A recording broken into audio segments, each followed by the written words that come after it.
You have 5 minutes to clear your desk. That is what Stafford Montgomery said in front of the entire executive board. He did not raise his voice. He did not need to speak loudly. Everyone else inside that glass conference room froze like they had just watched someone get executed in broad daylight. My name is Bradford Vance. I am 48 years old. I live in Raleigh, North Carolina, and I had just been terminated by my wife's father, the chief executive officer of Apex Systems, like I was a disposable contractor who had spilled coffee on a main server rack. I stood near the head of the polished mahogany table, holding the digital clicker I had used to present every quarterly operations review for the last 8 years. Stafford did not even look me in the eye when he delivered the sentence. He simply flicked his right wrist toward the frosted glass door like I was a waiter who had dropped a serving tray at a high society dinner. "Sure thing," I said. My voice was completely steady, without a trace of tremor or anger. I walked out of the conference room, stepped onto the carpeted hallway, and headed down to my workspace on the second floor.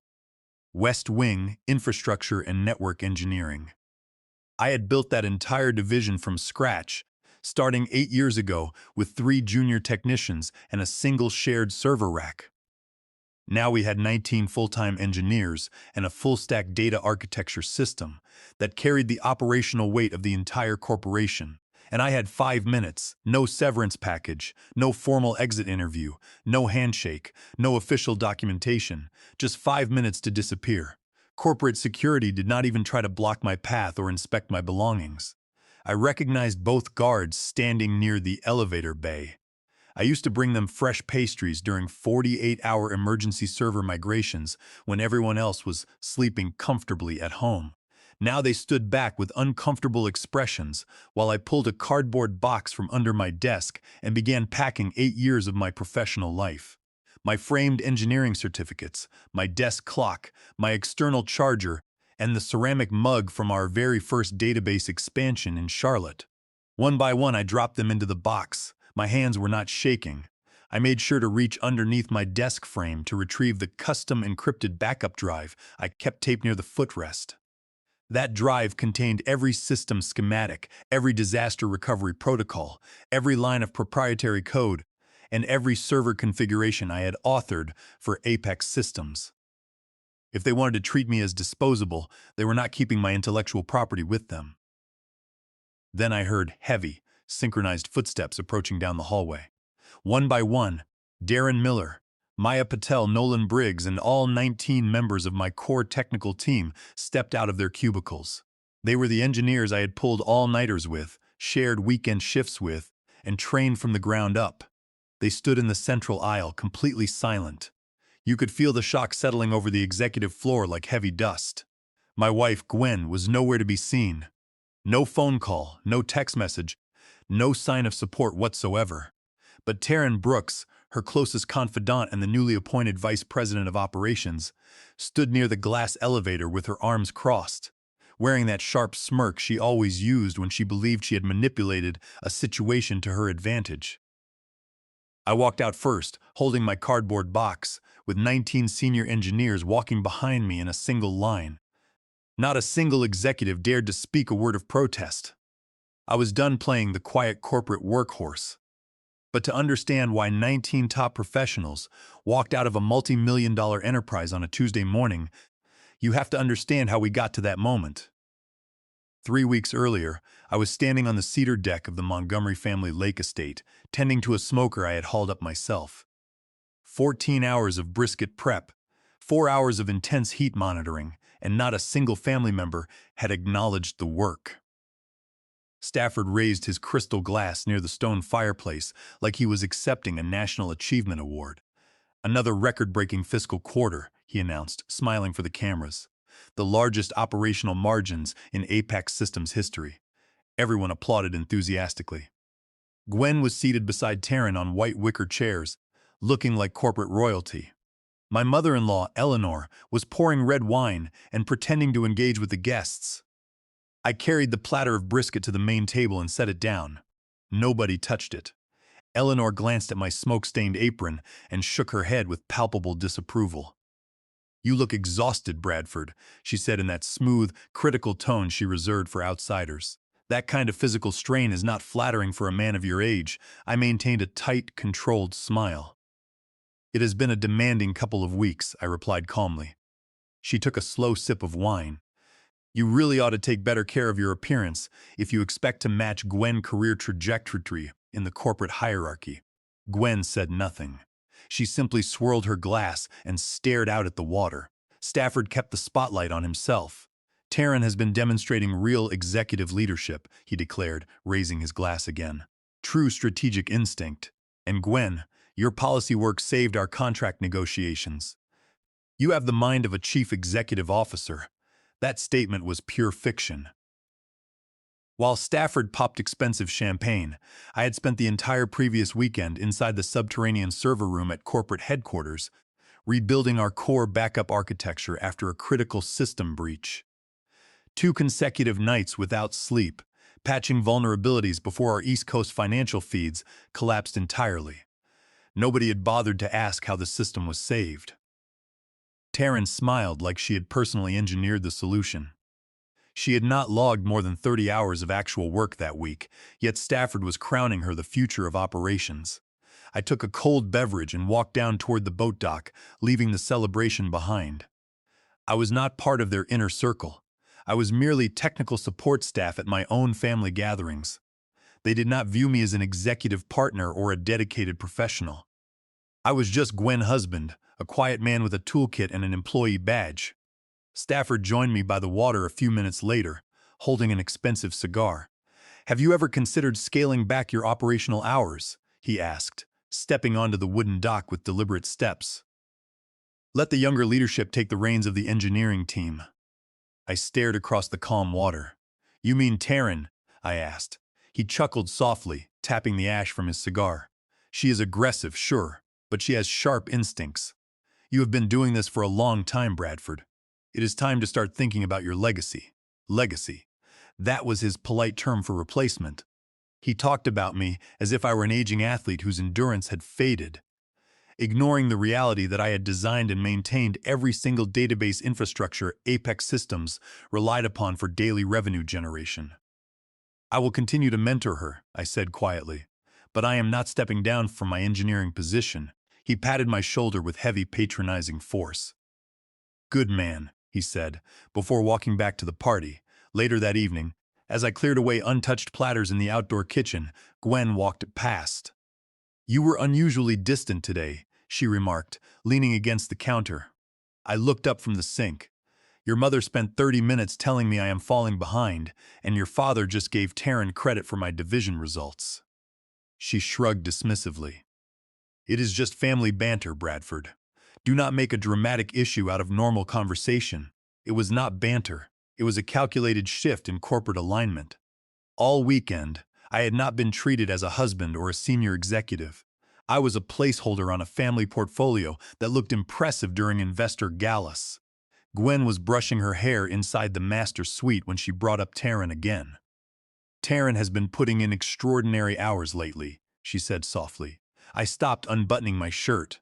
Since when? I inquired. She glanced at the bathroom mirror. The last few weeks, I suppose that was an absolute falsehood. Taryn arrived late, took extended lunches, and left before 5 o'clock every single day. I approved every time record and access log in the system.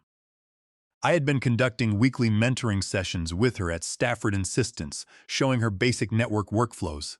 She asked specific, probing questions about administrative access credentials, fail-safe protocols, disaster recovery triggers, and system redundancy. I had assumed she was trying to master the operational framework. In reality, she was casing the vault. The confirmation came 48 hours later. An internal email hit my primary inbox with the subject line, Client Transition and Infrastructure Strategy, sent by Taryn Brooks to Stafford Montgomery. She had accidentally included my email address in the distribution list instead of selecting blind copy. The opening paragraph read, Following up on our discussion, I have assumed direct oversight of the Vanderbilt logistics infrastructure overhaul and am streamlining execution ahead of schedule.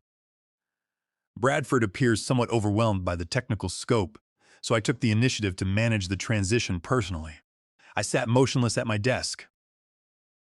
The Vanderbilt Logistics rebuild was my personal project, researched and designed over 6 months of meticulous planning. Taryn had missed every technical briefing while attending a vineyard retreat in California. She had not written a single line of system architecture, yet she was presenting my complete operational blueprint to the chief executive officer as her own creation. I did not reply to the email directly. I did not raise my voice or storm into Stafford Executive Suite. I forwarded the complete header data and attachment manifest to my secure personal server, timestamped the entry, and locked the record in an encrypted container. Then I returned to writing infrastructure scripts. That night, sleep was impossible. I sat in my garage workshop until dawn, staring at the burn marks on my palms from emergency cable repairs performed earlier that month. I realized the full reality of my situation. They were not promoting Taryn to work alongside me. They were staging my systematic elimination. Stafford had been transferring my responsibilities, client visibility, and administrative authority to her to make my removal appear natural to the board. By morning, I had audited my entire communication history, assembling an undeniable paper trail. Every training session I had led for Taryn, every project meeting she had skipped, every internal document where she had copied my technical analysis word for word. Taryn possessed enough jargon to sound convincing to non-technical executives, but she lacked the fundamental engineering knowledge required to keep an enterprise network operational. Stafford did not care about technical reality. He wanted executive leadership tied strictly to his family dynasty. At noon, I attempted to speak with Gwen in her home office. She was reviewing financial documents on her monitor. "Did you know Taryn is claiming ownership of my Vanderbilt logistics project?" I asked. She barely glanced up from her screen. "What are you talking about right now?" she replied coolly. "She sent an email to your father claiming I am overwhelmed and that she took over the transition." Gwen blinked slowly. Perhaps she simply miscommunicated her involvement in the project. "She did not miscommunicate," I said firmly. "She is attempting to usurp my division, and your father is facilitating it." Gwen's tone turned sharp. "Bradford, perhaps the company is evolving. Positions change over time. You have been under considerable stress lately." I stared at her in total disbelief. "Are you seriously defending this behavior?" I asked. "My father and my best friend are trying to run a multi-million-dollar corporation," she snapped. "I am not going to second-guess their executive management choices." I walked out of the room, returned to my workspace, and initiated a forensic audit of Taryn's system access over the previous 30 days. She had modified budget tags and added her name to 3 project proposals I had written independently.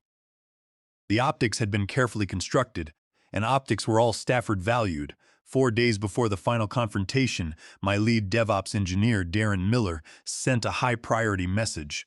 "Bradford, we have a critical failure. East Coast transaction logs have been wiped completely." I drove to corporate headquarters immediately. 18 months of regulatory audit logs had vanished during an unauthorized system migration attempt. Half of our primary compliance backups were corrupted. If we failed to recover the data before Monday morning, Apex Systems faced severe federal regulatory fines and immediate client breach of contract lawsuits. I initiated an emergency assembly. All 19 engineers arrived within 30 minutes on a Saturday night. Darren came straight from his daughter's birthday party. Maya Patel left a family dinner. Nolan Briggs brought diagnostic hardware.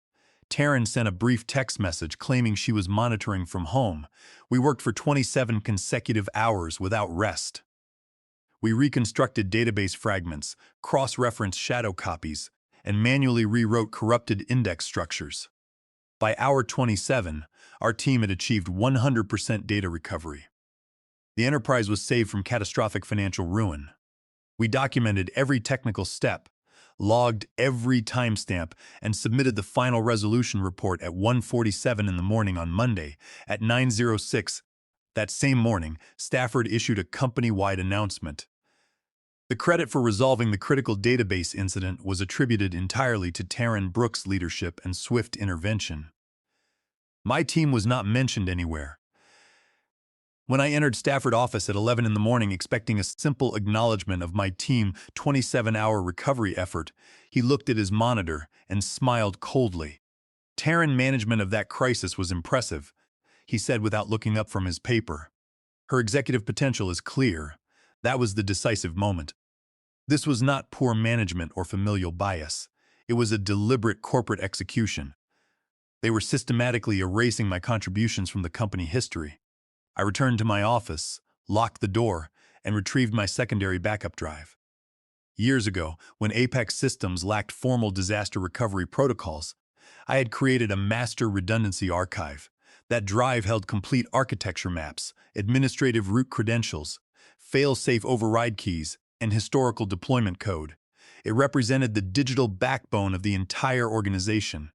I wiped the old structure, updated every encryption key, and created 3 identical physical duplicates.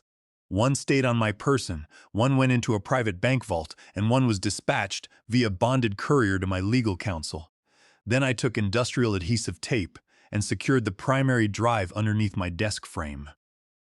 If they intended to strip my authority, they would not inherit my intellectual property. On Tuesday morning at 6:45, I walked into the main conference room for our scheduled quarterly operations review. Taryn was already seated at the head of the table, running my presentation deck from her laptop. She was sipping coffee, dressed in a tailored navy jacket, looking completely relaxed. "What are you doing in my seat?" I asked from the doorway. "Stafford asked me to lead the presentation today," she replied smoothly. "It is part of our operational restructuring plan." I walked to the display screen. She had deleted my name from the title slide, replaced it with her own, and altered every project credit tag. Worse, she was accessing restricted financial databases using administrative credentials that had been assigned exclusively to my clearance tier. She had not merely taken my presentation. She had been granted my executive access without authorization. One by one, the board members entered the room. None of them offered a greeting. None of them made eye contact. They opened their notebooks and waited for the execution. Eleanor entered last, seated herself near the end of the table, and sent a text message. I saw the screen notification flash on her phone. "It is done." At 7:05 in the morning, the heavy wooden doors swung open. Stafford walked in, his expression rigid. He walked directly to the head of the table, remaining standing. "You have 5 minutes to clear your desk," he stated coldly. "No formal investigation, no board vote, no explanation. Just a direct termination order delivered without hesitation." I placed the presentation clicker on the mahogany table, turned around, and walked out without saying a single word. When I reached my desk, Darren, Maya, Nolan, and the rest of my team were waiting. As I packed my personal items, Darren picked up his laptop bag. "Where you go, we go," he said quietly to the group. One by one, all 19 engineers packed their equipment, handed their access badges to security, and walked out of the building behind me. The executive floor watched in complete silence as 80% of their technical capacity walked out the front door in broad daylight. I arrived home to find Gwen sitting in the living room. Her father had already called her, claiming I had suffered a mental breakdown and disrupted the board meeting. I placed my cardboard box on the floor, pulled out my phone, and displayed the email proof of Taryn stealing my Vanderbilt logistics project. Gwen's face turned pale as she read the message header. "Why did you not show me this earlier?" she whispered quietly. "I did," I answered calmly. "You told me it was just corporate evolution." She sat in complete silence, unable to offer a valid defense. By Wednesday afternoon, the fallout from our departure escalated into a full corporate emergency. 186 employees across IT, network security, database management, and client support submitted their formal resignations in solidarity with our team. Internal communication channels were flooded with messages condemning Stafford and Taryn actions. On Thursday morning, Harlan Brody, the chief executive officer of Vanderbilt Logistics, called my personal line. "Bradford," he said directly, "we have maintained our account with Apex Systems for 6 years, solely because of your technical team. If you are no longer managing our infrastructure, we are terminating our contract immediately." On Friday morning, I received an unexpected message from Preston Thornton, senior mentor managing partner at Summit Ridge Capital, a prominent venture capital firm that had previously rejected Stafford funding proposals. "We watched 19 top engineers walk out of Apex Systems behind you," Preston said over the phone. That level of team loyalty cannot be bought. We want to fund your next venture. I stood in my two-car garage in Raleigh, looking at the concrete floor and empty tool racks. It was not a corporate suite, but it was entirely mine. I cleared out the storage bins, set up folding tables, ran high-speed networking lines from my residential junction, and established Bastion infrastructure. By Monday morning, Darren, Maya, Nolan, and all 19 original engineers were seated at folding tables inside my garage, laptops open, building our new enterprise architecture from the ground up. We established strict partnership terms. No non-compete restrictions could bind them because Apex Systems had violated standard employment notice protocols under federal labor regulations. Within 48 hours of launching operations inside our garage workspace, Bastion Infrastructure secured 3 major corporate accounts, all former legacy clients of Apex Systems who flatly refused to work with Terran unverified engineering team. On Wednesday afternoon, Preston Thornton investment firm wired $2,400,000 in seed capital directly into our new business account. He signed a clean term sheet that guaranteed our founding engineering team absolute operational control over all software development and system architecture decisions. While we established our core infrastructure, Stafford attempted to manage the public relations damage on corporate networks.